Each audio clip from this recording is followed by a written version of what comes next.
मोठ्या हॉटेलधारकांनी जर 4-5 दिवस हॉटेल्स बंद ठेवलेले होते आणि नंतर जर उघडतात ते, तर ते कोणत्या बेसिसवर उघडतात ते?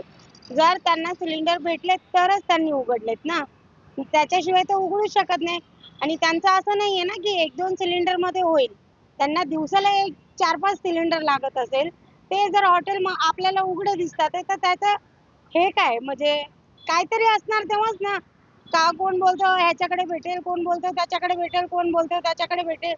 पण आम्ही जे बारके धंदेवाले आहेत, जे त्यांनी आम्ही काय करायचं? आज उन्हामध्ये बायका बघताय. किती दिवस करतील या?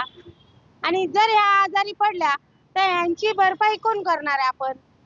ना आम्हाला सिलेंडर देत आहे. आता समजा मी पुढे पत्रा लावून घेतला, तर पत्रा तरी चालवून घेणार आहेत का? पत्रा लावला तर परत अनधिकृत बांधकाम म्हणून ते परत पाडायला येतील. मग आम्ही म्हणजे मला काही पर्यायच सुचत नाहीये, की ह्याचं काय करायचं? माझा आरोप आहे, की सिलेंडर भेटतात आहे.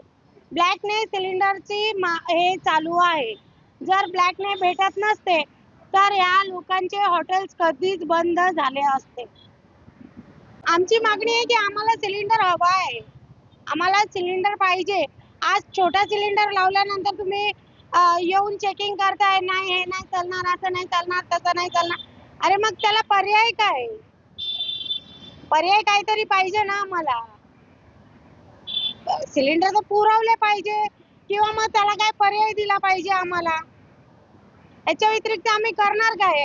आता चुलीवरती किती दिवस असं चालणार आहे? एक हौस म्हणून 8 दिवस, 4 दिवस बायका करतील काम. नंतर आज एक बाई आलेली नाहीये. पण कमीत कमी 60-70 भाकऱ्या कराव्या लागतात. या उन्हामध्ये शक्य आहे का?